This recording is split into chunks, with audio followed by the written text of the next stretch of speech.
Oh. Baka wala sumusubo sa'yo, oh.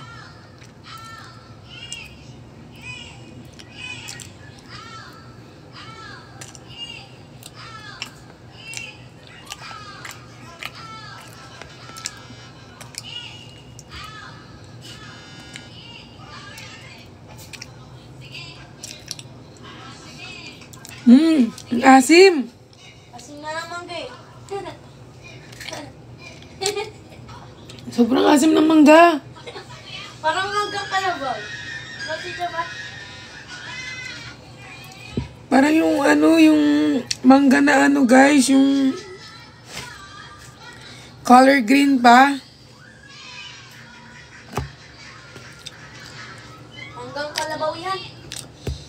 Alam nyo, sabi ko sa inyo, kahit anong i-type yung rasma-rasma dyan, hindi ako mandidiri, okay? At kung sa tingin nyo, pag may kumakain, tapos sasabihin yung rasma, wala akong pakialam. Okay? Wala akong pakialam. Mga tanga, mga bobo. Wala akong pakialam sa inyo. Ha? Bobo kayo? Anong tingin ninyo? Maano ko sa rasma-rasma nyo? Tanga pala kayo eh. Rasma-rasma kayo dahil nakita kayong tae, ba't di ba kayo tumatae? Hindi nyo alam, baka kinain nyo yung tae nyo nung mga baby kayo eh. Huwag nyo kung hindi ako nadidiri kapag sinasabi nyo rasma, tanga. Kahit nga sabi mo kumakain ako, ay tumahi ako sa'yo, wala akong pakialam, hindi ako, yakadiri, hindi na ako makain kasi sinabi mo na yan. Tanga, hindi ako ganun. Kaya kahit mag-rasma-rasma kayo, punuin nyo pa yan, gawin nyo pang 3,000 rasma yan. Wala akong pakialam, bobo.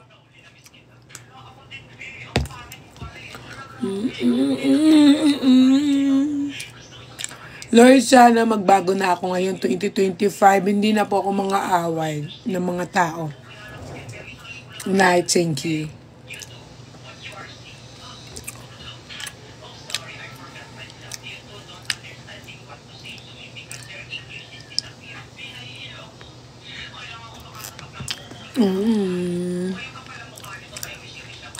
Ang kutsara ko ay 75,000 isa. Bawal siyang hugasan after gamitin. So, after niyo siya gamitin, kailangan hindi siya mahugasan.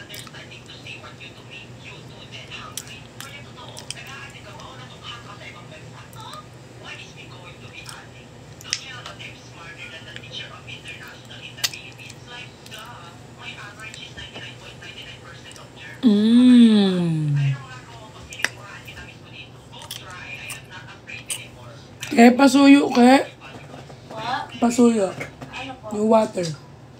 Sabi ko kay Steph, balik na yan. Ang kulit talaga.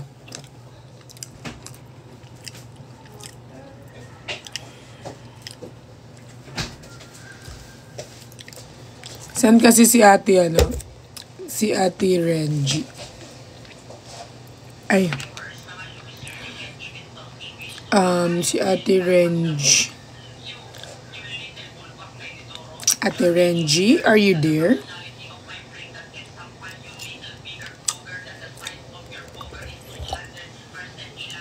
Andiyan ba si Ate Renji?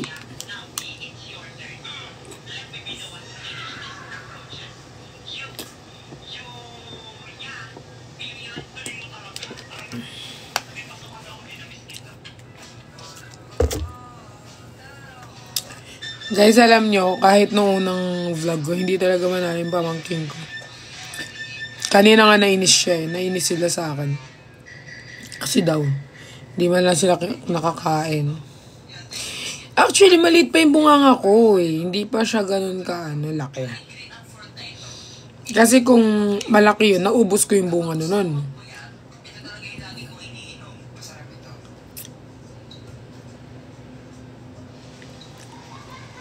Papayag ka ba na January 2 yung pass? Hindi ko alam. 14 pa yung akin eh.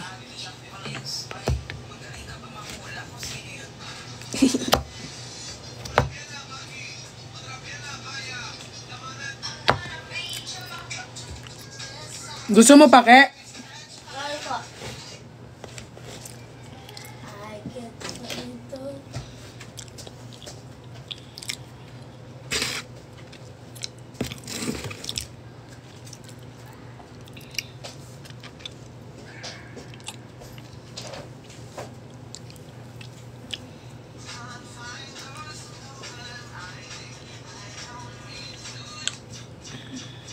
Hindi ko alam bakit hindi umano yung iPad ko. Guys, alam nyo ba, sobrang very good ako buong January 1. Hindi ako lumabas ng aking kondo.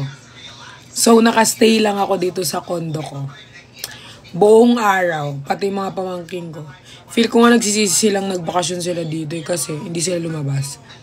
Wala kasi akong alam na playground dito sa QC.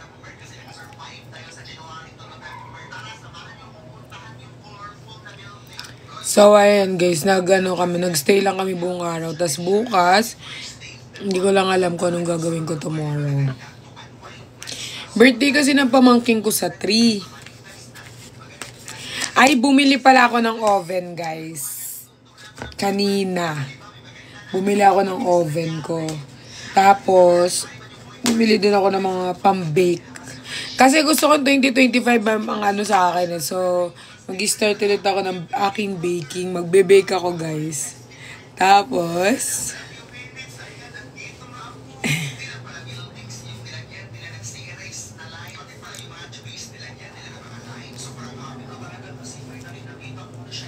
ganito ba to? Ano ba to?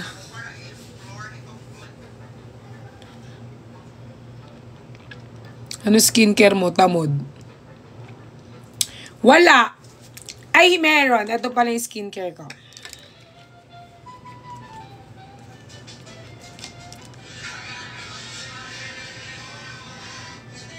Ito po yung skincare ko, guys. Tapos, nag-clean ako ng face ng ganito. So, super cute ng aking. Sobrang ganda ng aking skincare, guys. Sobra siyang nakaka-help sa aking face. Today is each birthday. Happy birthday, each! More edits and more blessings to come. Sana huwag ka magsawa. Love you from the bottom of my heart. Mahal ka namin.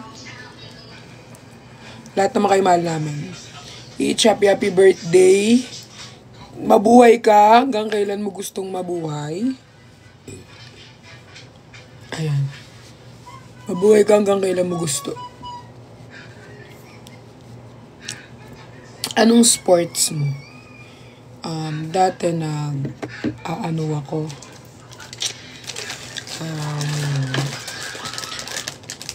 Ano kasi yun? Nag-walkathon. Nagra-run din ako. Tapos, I play badminton din. Ano pa ba mga laro ko? Yun. Mga laro. Okay. So, mag-skincare tayo.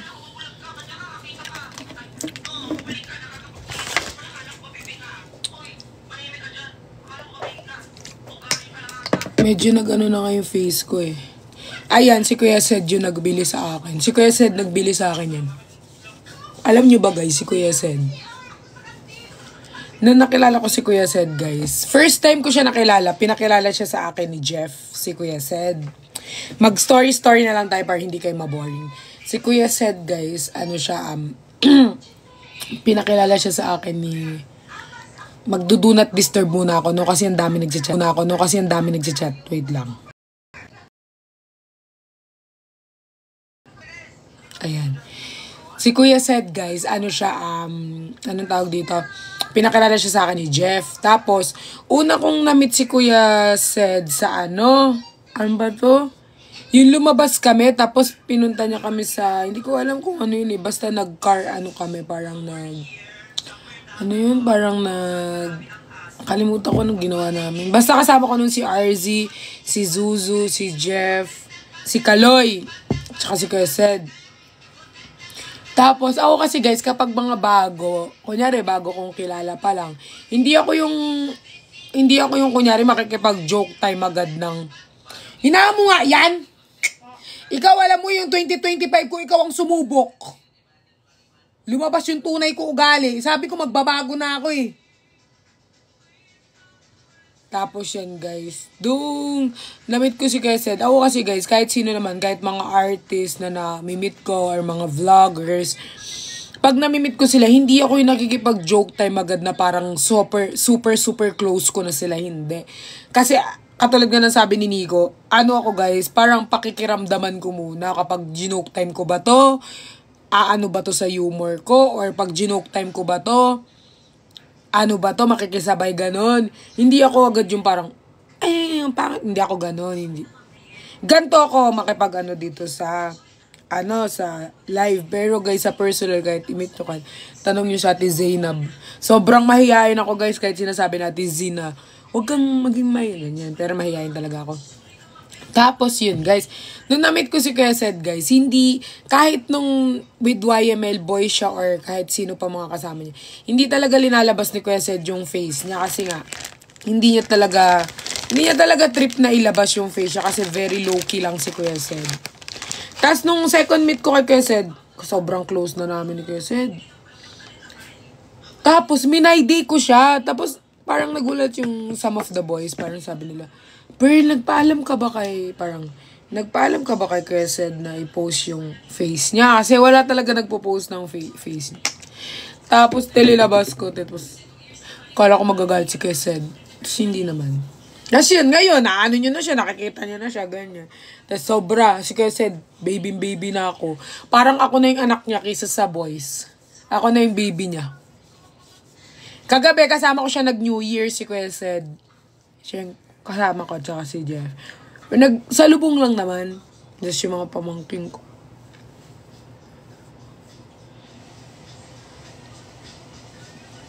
Pat? Adidas or Nike? Para saan po? Po? Adidas na cap, Adidas na shirt, Adidas na Nike na shoes. Guys, anything. Hindi naman ako mapili. Kahit ano pa yan. Kahit letter pa yan. Tapos guys, yun na. Na-meet ko na siya. Tapos na-meet ako naman guys, hindi naman ako mahirap hindi naman ako mahirap maging friend. Kasi actually, minsan pinagbabawalan lang nga nila ako kasi sobrang mabilis ako magtiwala sa tao. Tsaka mabilis ako makipag-friend talaga. Hindi ako mapili. Kunyari, hindi lahat kinakaibigan ko. Wala. Depende ha. Depende. Hindi depende dahil pero lahat guys, pwede kong maging kaibigan. Lahat pwede ko. Fan man yan or ano man yan. Hindi ako mapili sa Pero, nakakaramdam ako pag pinaplastic ako ng tao. Malakas yung pakiramdam ko pag inaano ko ng tao. Pinaplastic. Alam ko ganun. Kasi guys, ako yung parang tao na parang, kumbaga, kung di mo ako gusto, mas di kita gusto, ganun. Kung di mo ako trip, di rin kita trip, ganun. Kumbaga, natuto na, kumbaga, hindi na ako pleaser ng tao. Kapag ayaw sa akin, ayaw ko din, ganun.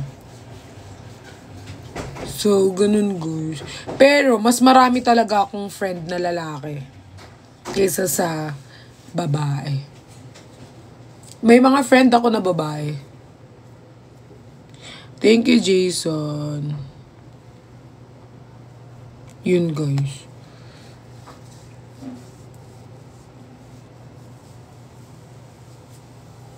Ano pa bang gusto niyo malaman? Yan lang naman.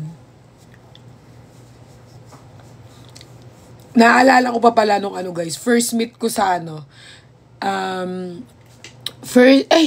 first meet ko ata kay La Cholo at Christian. Hindi si Christian na meet ko na diba?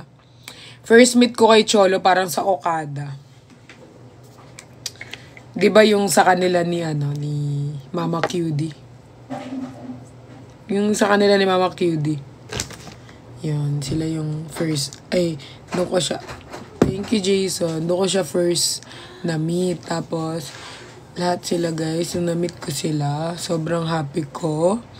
Sila yung pinakamaganda.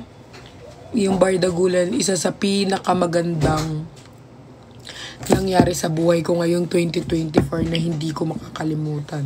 Silang lahat. Na nagkaroon ako ng friend na, putang ina nyo. Gago ka, Jason. Hayop ka. Putragis ka.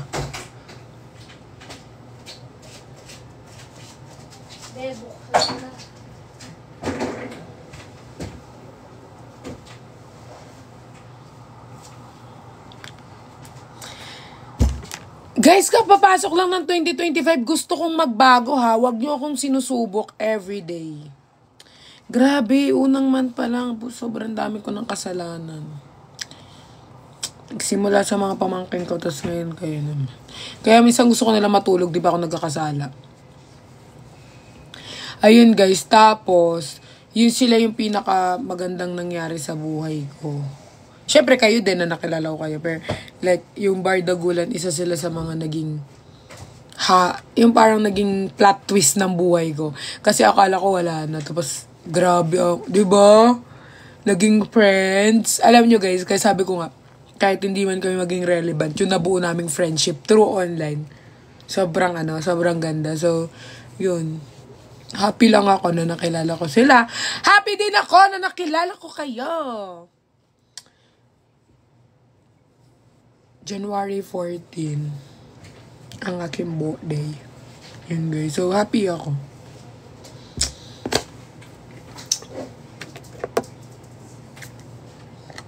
Happy New Year. Ay, ubos na ang aking kinimperis.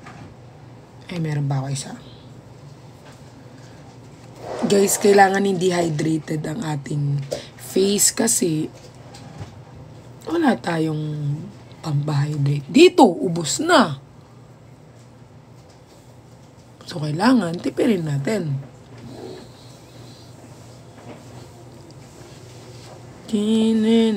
Same tayo ng birthday. Wow, happy birthday. Wala pa tayong birthday. Next week ba tayo?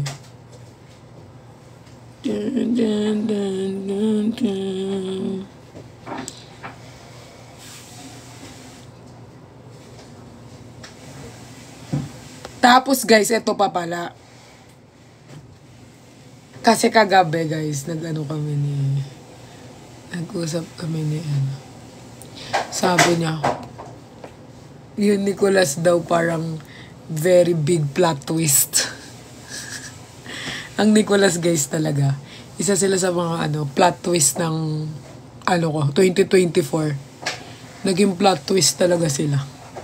Ang Nicolas fandom. Sila yung pinaka plot twist din ng 2024 namin. Tignan mo naman, feeling makinis. Plot twist talaga sila. Pati yung mga silent fan na paano nila. Ang mga silent fan, hindi na sila silent. Noisy na sila. Hindi na nila mapigilan eh. Walang solohin nyo yung kilig nyo solohin. Ano nyo lang. Sila talaga yung isa sa mga plot twist ng 2024. Yung parang di mo yun expect tapos biglang, damn! Oh my God. Siyempre pasalamatan natin dyan yung mga admins natin. Uben, Riri na hindi sumuko. Ayan, yan. Dalawang yan yung hindi talaga sumuko. Yung nakipag-bakbakan yan eh. Nasubaybay ako yung dalawang yan kung paano sila makipag-bakbakan talaga. Laki ng eye bags. Di wala nga akong eye bags eh.